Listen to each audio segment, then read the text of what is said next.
Hello नमस्कार, कैसे हैं आप लोग। देखिए तबीयत तो फिर भी ठीक नहीं है, फिर भी कोशिश करेंगे कि सारा कवर कर लें। देखिए आज फ्राइडे है तो आज जितना कवर होगा होगा। कल सैटरडे संडे दोनों दिन हम लोग ज़्यादा से ज़्यादा कवर करने की कोशिश करेंगे, ठीक है। चलिए एकदम पूरे दिन पढ़ाई चलेगी। चलिए तो बिना किसी देर के स्टार्ट करते हैं डिस्कशन, ठीक। देखिए भारत में आधुनिक राष्ट्रवाद का प्रारंभ, ये नया चैप्टर है, ठीक है, 10वां चैप्टर। पहले लोग केवल अपने राजा या अपने इलाकों को अपना देश मानते थे, लेकिन अंग्रेजों के आने के बाद पूरा भारत जो है वो एक ही भावना से जाग उठा। हम सब एक हैं और यह पूरा भारत हमारा देश है। इसी भावना को राष्ट्रवाद कहते हैं, ठीक है, समझ गए। तो अगर पूछा जाए कि राष्ट्रवाद किसको कहते हैं तो आप वहां पे ये स्टेटमेंट देख सकते हैं और इस पे टिक लगा सकते हैं, ठीक। तो राष्ट्रवाद क्यों और कैसे आया, तो भारत राष्ट्रवाद किसी एक घटना से नहीं आया, इसके कई कारणों का मिला जुला परिणाम था। आर्थिक शोषण, राजनीतिक एकता, नई शिक्षा, अखबारों की ताकत, हमारे महान इतिहास की खोज और अंग्रेजों की दमनकारी नीतियों ने मिलकर भारतीयों के मन में एक नया जोश भर दिया। तो पहला आर्थिक टकराव हुए, राजनीतिक एकता आई, फिर पश्चिमी शिक्षा हमारे देश में आई, फिर प्रेस और साहित्य आए, ठीक है, न्यूज़पेपर, बहुत सारे पत्रिकाएं छपी, ठीक, एक टाइम पे। तो इन सब चीजों ने मिलके जो है राष्ट्रवाद को जगाया हमारे यहाँ, हमारे मन में ये बात जगाई कि भारत देश हमारा अपना देश है, ना कि उतना क्षेत्र जहां पे हम रहते हैं या हम किसी राजा के अधीन रहते हैं, ठीक है। तो इतिहास की खोज भी की इतिहासकारों ने, ठीक, क्योंकि अंग्रेज बोलते थे तुम्हारा कोई इतिहास नहीं है बल्कि तुम हमेशा से गुलाम हो, ठीक। तो हमारा जो इतिहास है वो बहुत ही समृद्ध है और उसकी खोज फिर की और फिर उसके बारे में बताया, लोगों को जन चेतना तक पहुंचाया ताकि हम गर्व कर सके, हम समझ सके कि नहीं, हम हमेशा से गुलाम नहीं थे, ठीक है। फिर सामाजिक सुधार हुए, पिछले चैप्टर में हम लोगों ने पढ़ा, ठीक। फिर मध्यम वर्ग जो है वो भी इसमें आया, जो भी आंदोलन हुए उसमें मध्यम वर्ग का जो है पार्टिसिपेशन हुआ, क्योंकि अगर आप देखेंगे 1857 की क्रांति होती है उसमें मध्यम वर्ग ही विलुप्त रहता है, ठीक है। तो सबसे बड़ा जो जनसंख्या है वो मध्यम वर्ग का है, लेकिन वही अगर नहीं रहेगा तो क्या होगा कि उतनी सशक्ति मतलब पूरी ताकत से हम लड़ नहीं पाएंगे, ठीक है। मतलब हमारा ताकत जो है वो बहुत बड़ा जनसंख्या कम कर देगा, ठीक। तो वैश्विक प्रभाव भी आया, जो बाहर की चीजें हमने जानी, बाहर के लोगों के विचार जाने, ठीक है। बहुत सारे ऐसे विचारक हुए जिनके बारे में हमने पढ़ा, जब पश्चिमी शिक्षा हमको मिली, जब अंग्रेजी का ज्ञान मिला तो फिर हमने जाना कि आज़ादी भी कोई चीज़ होती है। हमने जाना कि हमको लड़ना चाहिए अपनी आज़ादी के लिए, जब वो आज़ाद हो सकते हैं। बहुत सारी घटनाएं हुई, जैसे कि अमेरिका में क्रांति हो रही थी, फिर दूसरे जगह क्रांति हो रही थी, तो उन सब चीज़ों का जो है इम्पैक्ट हमारे देश के लोगों पे पड़ा और फिर हमने सोचा कि जब वो आज़ाद हो सकते तो हम क्यों नहीं हो सकते, हम भी लड़ सकते हैं। फिर जो अंग्रेजों की नीतियाँ थी, दमनकारी नीतियाँ थी, ड्रेन ऑफ वेल्थ का जो थ्योरी दिया था, तो यहाँ से जो है सारा धन जो है लूट के ले जाने की जो नीति थी, तो उन सब चीजों को जब ध्यान में लाया गया तो फिर क्या हुआ, हमारे अंदर की वो जन चेतना जागी कि हम अपने देश को इस तरह लूटते हुए नहीं देख सकते, हमको कुछ करना चाहिए, ठीक है। चलिए अब कारण क्या था इन सब चीजों का, तो भारतीय और ब्रिटिश हितों में टकराव हुए, ठीक है। तो अंग्रेजों ने भारत का आर्थिक रूप से शोषण किया। भारत के किसान, मजदूर, दस्तकार यानी कारीगर, व्यापारी और पढ़े लिखे लोग जो है सब समझ गए कि जब तक भारत में अंग्रेजों का शासन रहेगा, राज रहेगा, तब तक हमारा देश जो है गरीब होता जाएगा। साझा दर्द थे लोगों के, अंग्रेजों की नीतियों से हर वर्ग परेशान था, चाहे वो किसान वर्ग हो, कारीगर हो या व्यापारी हो, सबको नुकसान हुआ, ठीक है। एक जैसी पीड़ा थी सबके पास, तो अलग अलग जाति धर्म के लोगों को आपस में जोड़ रही थी यही पीड़ा, यही कॉमन पेन। आर्थिक चेतना भी आई, लोगों को एहसास हुआ कि अंग्रेज जो है वो भारत से कच्चा माल सस्ते में ले जाते हैं और महंगी तैयार चीजों को फिर बेचने के लिए हमारे पास ही आते हैं। मतलब आप समझ सकते हैं कि सूत हमारे यहाँ से ले जाते थे चीजें, मतलब, और उसके बाद क्या करते थे, वहां जाके कपड़ा बनाते थे और फिर वो उन कपड़ों को हमारे यहाँ सेल करते थे। हमारे यहाँ जो हाथ से कपड़े बनते थे उस पर बैन लगा दिया था, ठीक है। तो बेचकर वो जो है फिर मुनाफा कमाते हैं। इस तरह जो है वो आर्थिक लूट कर रहे हैं। राष्ट्रवाद की ये पहली चिंगारी बनी, आर्थिक लूट, जो बताया ड्रेन ऑफ वेल्थ के बारे में किसने बताया था, दादा भाई नौरोजी ने, ठीक है। और कारण दो, कारण दो क्या रहा कि देश की राजनीतिक और आर्थिक जो है एकीकरण हुआ। अंग्रेजों ने अपने फायदे के लिए पूरे देश को क्या किया, प्रशासनिक रूप से एक कर दिया, ठीक है, यानी हर जगह एक जैसा कानून लगाया, ठीक। तो जिसको अनजाने में भारतीयों को फायदा मिल गया जिसका, ठीक। जहां पहले क्या होता था कि हर जगह अलग अलग कानून था, अलग अलग चीजें चल रही थी, अलग अलग लोगों के शासन थे, तो एक जगह अगर कुछ होता था दूसरे जगह उसका इम्पैक्ट नहीं पड़ता था, और ना एक जगह की खबर दूसरे जगह जाती थी। लेकिन जब इस तरह जुड़ाव हो गया, मतलब कानून उत्तर में हिमालय में, दक्षिण में कन्याकुमारी, ठीक है, हिमालय से लेके कन्याकुमारी तक अंग्रेजों ने एक जैसी न्याय प्रणाली और कानून लागू किया। इससे लोगों को लगा कि वे एक ही शासन के अंदर रह रहे हैं, ठीक, यानी एक जगह होने का एहसास हुआ। दूसरा क्या हुआ, रेलवे और सड़कें बनी। सेना भेजने और माल ढोने के लिए अंग्रेजों ने रेलवे पक्की, सड़कें और डाक, तीन चीजें जो है उन्होंने की, ठीक है, बहुत अच्छा। एक तो रेलवे, ऊपर से पक्की सड़कें बनवाई, ऊपर से डाक का इस्तेमाल होना स्टार्ट हो गया, ठीक है, बिजली के तार, टेलीग्राफ बिछाए। इससे देश के कोने कोने में लोग, राष्ट्रवादी नेता, ठीक है, लोग भी और राष्ट्रवादी नेता भी एक दूसरे से करीब आने लगे, ठीक है, समझ गए। यानी अगर मुझे कुछ किसी को भेजना है, कुछ बोलना है, तो वो अब डाक के थ्रू मैं उसको भेज सकता था। पहले कोई कम्युनिकेशन ही नहीं हो पाता था, ठीक है। अगर मुझे इस कोने से उस कोने जाना, जैसे मान लीजिए कि मुझको मुंबई से, उस समय बम्बई थी, मुझको बंगाल जाना है, कलकत्ता जाना है, तो उस समय रेलवे आया।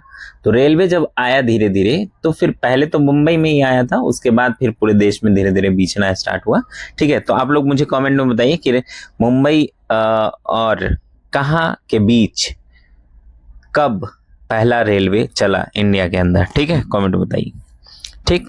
तीसरा है कि संचार का जाल फैलना स्टार्ट हुआ। एक जगह अकाल पड़ता तो उसका जो है असर दूसरी जगह भी दिखने लगा। अब इससे राष्ट्रीय एकता की भावना धीरे धीरे पनपने लगी, क्योंकि लोगों का पेन जो है, लोगों की समस्याएं जो है, वो सब एक जैसी थी। लोगों का दुख, लोग जो सह रहे थे, लोगों के साथ जो अत्याचार हो रहे थे, वो सभी के साथ हो रहे थे, ठीक है।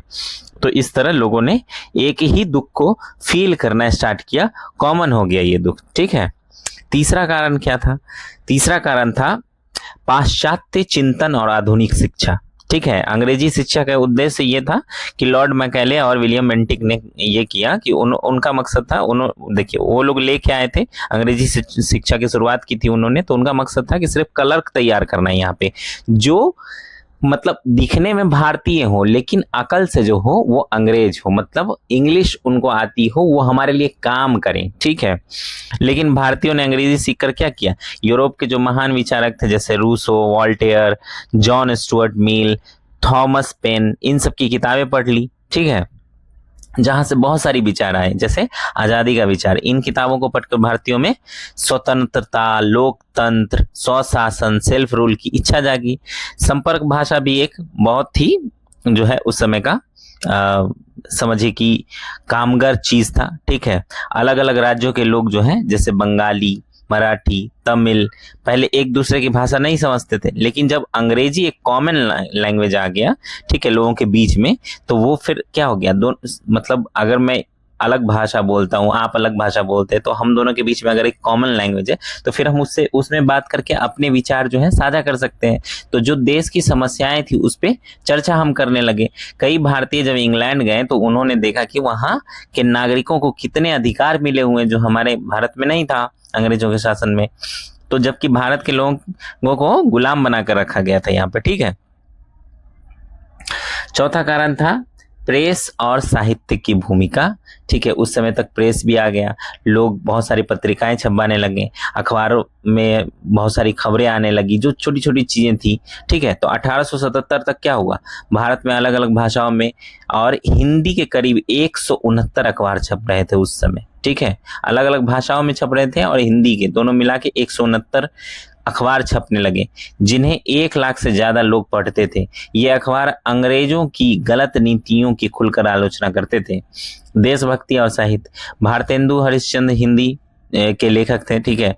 रविन्द्रनाथ टैगोर, बंकिम चंद्र चटर्जी बंगला के लेखक, विष्णु शास्त्री चिपलूनकर मराठी लेखक, और लक्ष्मीनाथ बेजबरुआ असमिया के लेखक, असम भाषा मतलब असमिया भाषा के लेखक जैसे लेखकों ने अपनी कविताएं रची, कहानियां रची, गीत रचे, ठीक है। लोगों के दिलों में देश प्रेम की आग सुलगा दी इन सब चीजों से। जैसे बंकिम चंद्र चटर्जी ने लिखा था, क्या लिखा था, आनंद मठ, ठीक है। तो उसमें क्या था, सन्यासी विद्रोह के बारे में लिखा था, याद है। और फिर बहुत सारी चीजें जैसे वंदे मातरम, ये भी जो है मतलब लिखा गया उनके द्वारा, समझ गए कि नहीं। तो बाद में क्या हुआ, ये हमारे देश का राष्ट्रीय गीत बना, ठीक है। तो उस समय भी जो है बहुत इन लोगों ने अपनी लेखनी से काफी इस ओर काम किया कि लोगों के अंदर इस तरह की भावना आए कि देश जो है हमारा एक है और उससे हमें प्रेम होना चाहिए, और इस देश में जो अन्याय हो रहा है, जो अत्याचार हो रहा है, जो अंग्रेज कर रहे हैं, उसके खिलाफ लड़ना चाहिए, ठीक है। अंग्रेजों से अपने देश को आजाद कराना चाहिए। चलिए आगे बढ़ते। पांचवा कारण था भारत के अतीत का पुनः अध्ययन। 19वीं सदी के शुरुआत में भारतीयों को अपने ही प्राचीन इतिहास का ज्ञान नहीं था। अंग्रेज कहते थे कि तुम लोग हमेशा से गुलाम रहे हो और असभ्य हो, लेकिन इतिहासकारों ने यह बदल दिया। हीन भावना का खात्मा हुआ। Max Muller, Monier Williams Europe के जो विद्वान थे, और RG Bhandarkar, R L Mishra तथा स्वामी विवेकानंद जैसे भारतीय विद्वानों ने पुरानी लिपियों को पढ़ा और बताया कि भारत अतीत में गणित, विज्ञान, कला, दर्शन में कितना महान था, ठीक है।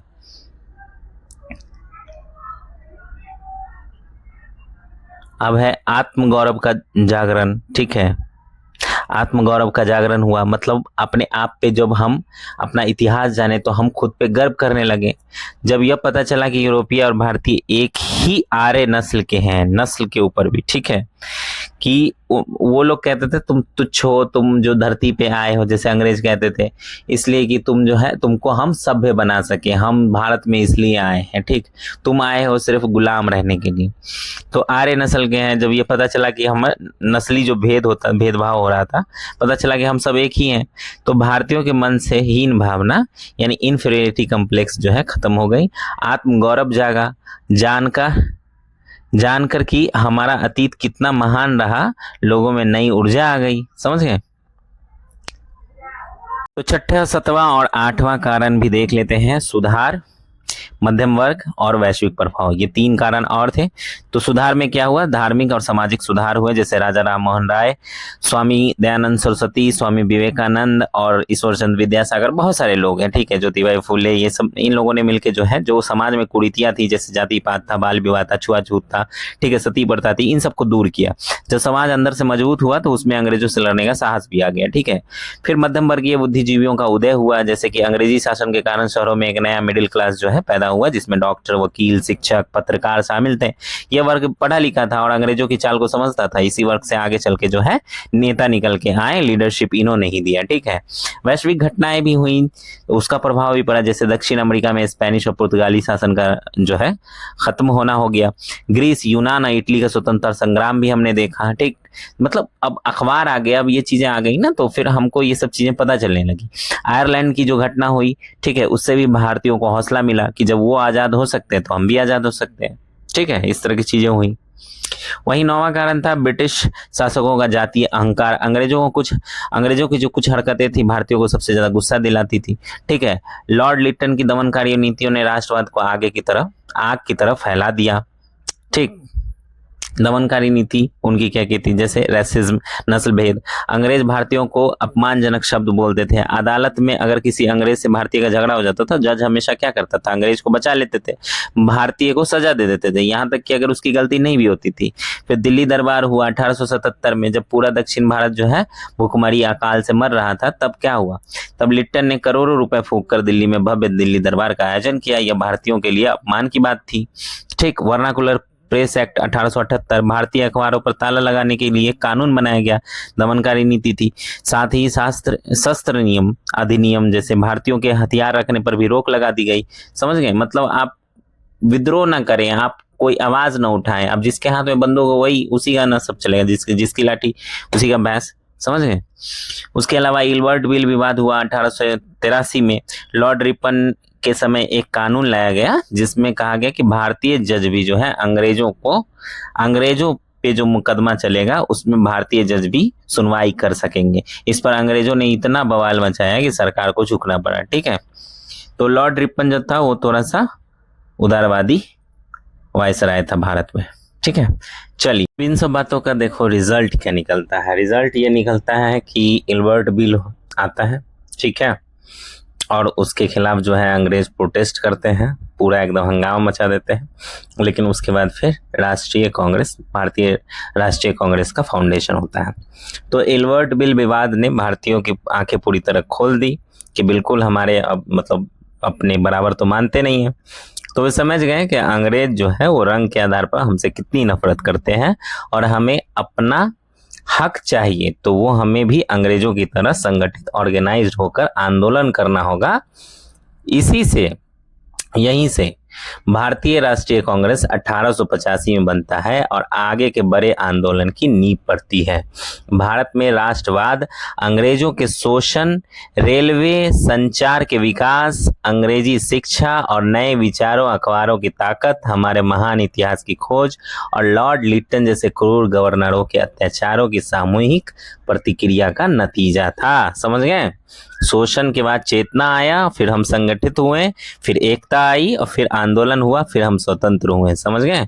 तो ये 3 चरण थे जो चेतना, संगठन और आंदोलन मिलकर भारतीय स्वतंत्रता संग्राम की नींव बने। समझ गए। तो चलिए, तो एक पार्ट हमारा ये जो है हुआ, आगे अभी इसी में हम बढ़ते हैं। ठीक, कांग्रेस के बारे में हम लोग बात करेंगे कि कांग्रेस कैसे फाउंडेशन होता है, फिर आगे क्या उसकी भूमिका रहती है। ठीक, तो बने रहिए।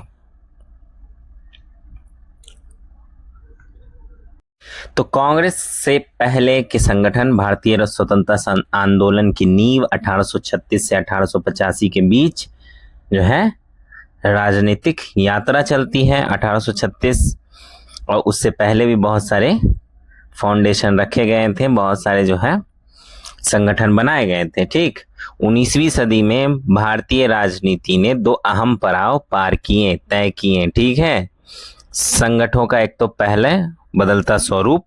पहले चरण में अमीर, जमींदार और रईस अंग्रेजों से मतलब ये लोग जो है अंग्रेजों से विनम्रता पूर्वक, ठीक है, पत्र भेजते थे कि मालिक ये काम कर दीजिए।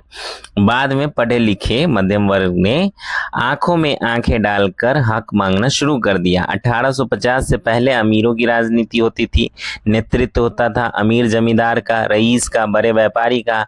दायरा क्या होता था, लोकल, और मतलब जो लोकल समिति होती थी वही स्थानीय लोग। ठीक है, स्थानीय स्तर पे ही। तरीका क्या, अंग्रेजों को प्रार्थना पत्र भेजना, कोई भी काम करवाना है तो रिक्वेस्ट करना। मांग क्या होती थी, प्रशासनिक सुधार या नौकरियां या शिक्षा, बस यही होता था।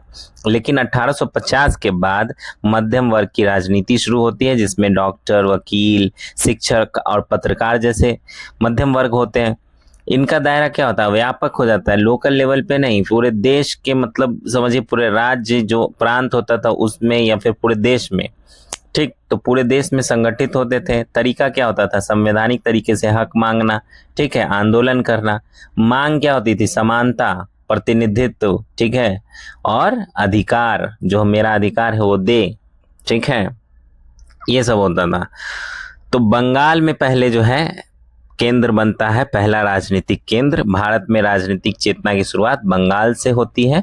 राजा राम मोहन राय वे पहले व्यक्ति थे जिन्होंने अंग्रेजों का ध्यान भारतीयों की समस्याओं की ओर खींचा। उनके सहयोगियों ने आगे चलकर कई महत्वपूर्ण संस्थाएं स्थापित की जो भारतीय राजनीति की नींव बनी। तो पहला 1836 में बंग भाषा प्रकाशक सभा बंगाल का पहला राजनीतिक संगठन था जिसको राजा राम मोहन राय के साथियों द्वारा स्थापित किया गया था। ठीक है, दूसरा जमींदार एसोसिएशन 1838 भारत की पहली संगठित राजनीतिक सभा जमींदारों के हितों की रक्षा के लिए। तीसरा बंगाल ब्रिटिश इंडिया सोसाइटी 1843 आम लोगों में राष्ट्रवाद जगाना और सभी वर्गों की समस्याओं का समाधान करना। ठीक, ब्रिटिश इंडियन एसोसिएशन और ईस्ट इंडिया एसोसिएशन ये 1851 में आता है ब्रिटिश इंडियन एसोसिएशन। जमींदारी एसोसिएशन और बंगाल ब्रिटिश इंडिया सोसाइटी के मिलने से बनी ब्रिटिश संसद को प्रमुख मांगे इन्होंने भेजी। भारत के लिए अलग विधायिका लेजिस्लेचर बनाओ, अंग्रेज अफसरों की भारी भरकम सैलरी को कम करो, नमक टैक्स, आबकारी टैक्स और डाक शुल्क खत्म करो। अंग्रेजों ने थोड़ी सी मांगे मानी, जैसे 1853 के कानून में गवर्नर जनरल की काउंसिल में सिर्फ 6 नए सदस्य जोड़े गए। ठीक है। East India association 1866।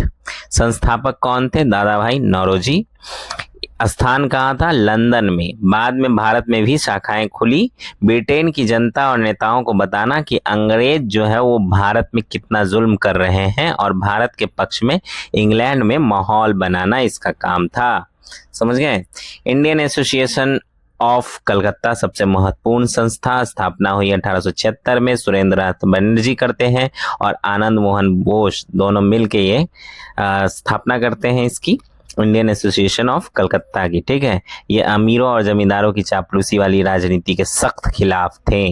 मकसद क्या था इनका? एक मजबूत जनमत यानी पब्लिक ओपिनियन तैयार करना और पूरे देश के लोगों को एक साझे राजनीतिक कार्यक्रम से जोड़ना। सदस्यता शुल्क क्या थी? बहुत कम रखी गई ताकि गरीब और मध्यम वर्ग भी इससे जुड़ सके।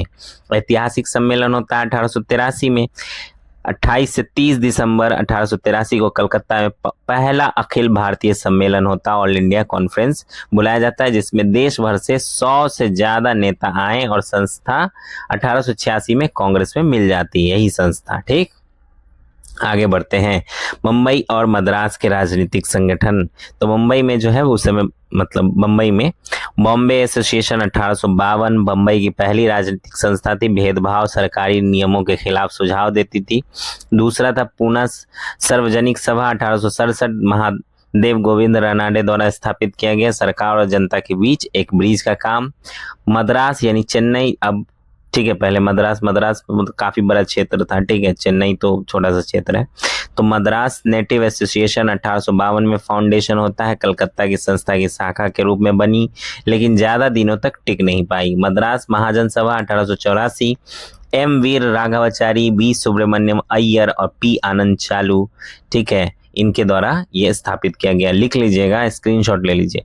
स्थानीय संगठनों को जोड़ना और तालमेल बिठाना इनका काम था। ठीक, कांग्रेस के पहले के बड़े आंदोलन क्या क्या हुए वो भी देख लेते हैं। कांग्रेस बनने से पहले ही इन संस्थाओं ने मिलकर अंग्रेजों के खिलाफ जो है कई बड़े आंदोलन किए थे। ठीक है, तो 1875 में होता है पहला कपास आंदोलन, कपास पर आयात शुल्क इंपोर्ट ड्यूटी लगाने के विरोध में। दूसरा होता है 1877 से 78 सिविल सेवा आंदोलन, परीक्षा की उम्र जो है 21 से घटाकर 19 करने के खिलाफ, परीक्षा भारत और इंग्लैंड में एक साथ हो। ठीक, तीसरा था शस्त्र अधिनियम विरोध, ठीक है, भारतीयों से हथियार छीनने वाले जो आर्म्स एक्ट थे उसके खिलाफ विरोध जताया गया। वहीं चौथा था 1878 में वर्नाकुलर प्रेस एक्ट विरोध, भारतीय अखबारों की आवाज दबाने वाले कानून के खिलाफ। वहीं पांचवा था इल्बर्ट बिल समर्थन, ठीक है, भारतीय जज अंग्रेजों का मुकदमा सुन सके, इस बिल के पक्ष में भी आंदोलन हुए थे। ठीक है, चलिए आगे बढ़ते हैं। अन्य महत्वपूर्ण आंदोलन क्या क्या हुए? अफगान नीति का विरोध, लॉर्ड लिट्टन की बेतुकी और खर्चीली अफगान लड़ाई के खिलाफ व्यापक विरोध प्रदर्शन किए गए। बगान मजदूरों के हक में प्लांटेशन लेबर और इंग्लैंड इमिग्रेशन एक्ट के खिलाफ आवाज उठाई गई, जहां मजदूरों को बंधुआ बनाकर रखा जाता था। इन आंदोलन का प्रभाव क्या हुआ? इन संस्थाओं ने अंग्रेजों की नाक में दम कर दिया। इन्होंने साबित कर दिया कि भारतीय संगठित होकर अपना आवाज जो है उठा सकते हैं। समझ गए? आगे बढ़ते हैं। इतिहास के दो महत्वपूर्ण विचार। जवाहरलाल नेहरू का विचार है पहला कि ब्रिटिश शासन ने भारत को प्रशासनिक एकता दी, उसी ने अनजाने में भारतीयों के भीतर समान गुलामी अधीनता की भावना को जन्म दिया, यानी सबने महसूस किया कि हमारा शोषण हो रहा है, शोषक एक ही है, ठीक है, अंग्रेज, और इसीलिए हम सब जो हैं वो एक ही हैं। जी ओ ट्रेवेलियन 1864 इनके विचार हैं कि भारत की अदालतों में हमारे किसी एक नागरिक यानी अंग्रेज के बयान का वजन भारत के अनेक हिंदुओं बयानों से कहीं ज़्यादा होता है, या एक ऐसी व्यवस्था है जो बेईमान और लालची अंग्रेजों के हाथों में ताकत का एक भयानक हथियार थमा देती है। ठीक, ट्रेवेलियन का यह कथन उस समय की कानून व्यवस्था में व्याप्त नस्ल भेद को उजागर करता है। एक अंग्रेज का बयान सैकड़ों भारतीयों के बयान से ज़्यादा वजनदार था। ठीक, अब आते हैं कांग्रेस की नींव पर। ठीक है, रिजल्ट जो आता है इन सब आंदोलन का, तो कांग्रेस कोई रातों रात बनने वाली संस्था नहीं थी। उससे पहले बंगाल के सुरेंद्रनाथ बनर्जी और बम्बई के फिरोज शाह मेहता और मद्रास के आनंद चालू जैसे नेताओं ने अपनी छोटी छोटी संस्थाओं के जरिए देश की जनता को आंदोलन करना सिखा दिया था। तो प्रारंभिक संस्थाएं, ठीक है, 1836 से 1851 स्थानीय संगठन थे। दूसरा चरण था कि राष्ट्रीय संगठनों 1851 से 1876 फैलाव और समन्वय हुआ। ठीक है, तालमेल बैठे। तो उसके बाद आता है इंडियन नेशनल कांग्रेस। 1885 में फाउंडेशन होता है, एक राष्ट्रीय मंच का जन्म होता है। समझ गए? यह चरणबद्ध विकास दर्शाता है कि कैसे स्थानीय संगठनों से राष्ट्रीय स्तर की राजनीतिक चेतना विकसित हुई और अंततः कांग्रेस का जन्म हुआ।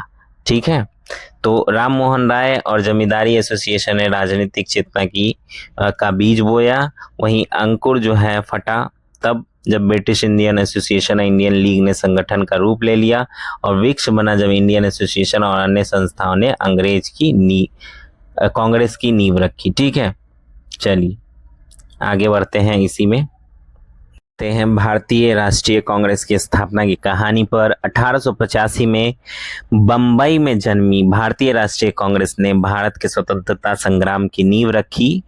एक रिटायर अंग्रेज अफसर था, ठीक है, आईएएस अफसर, उसकी पहल पे 72 प्रतिनिधियों का ऐतिहासिक सम्मेलन होता है।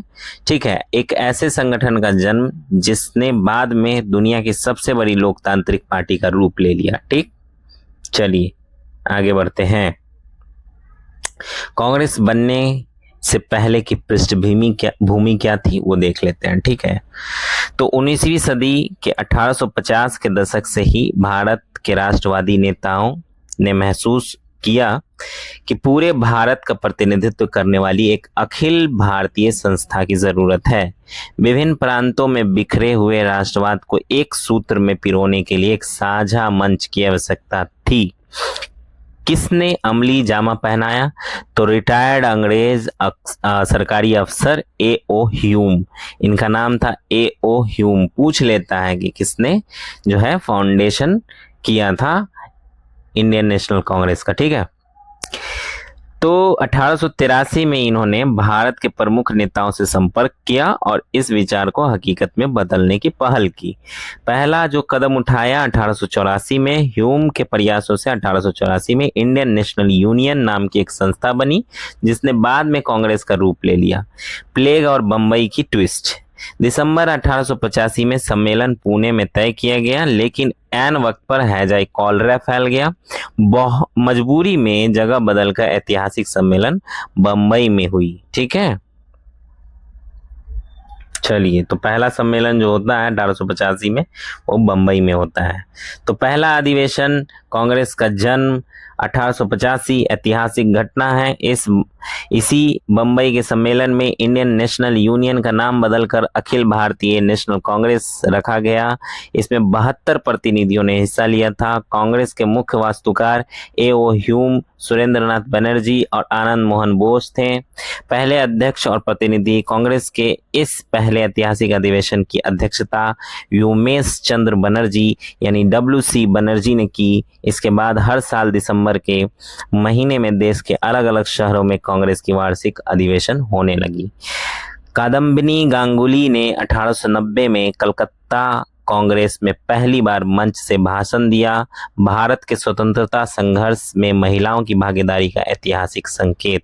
तो अगर पूछे कांग्रेस के अधिवेशन में पहली महिला जिसने भाषण दिया, ठीक है, कांग्रेस के मंच से, तो उनका नाम क्या था?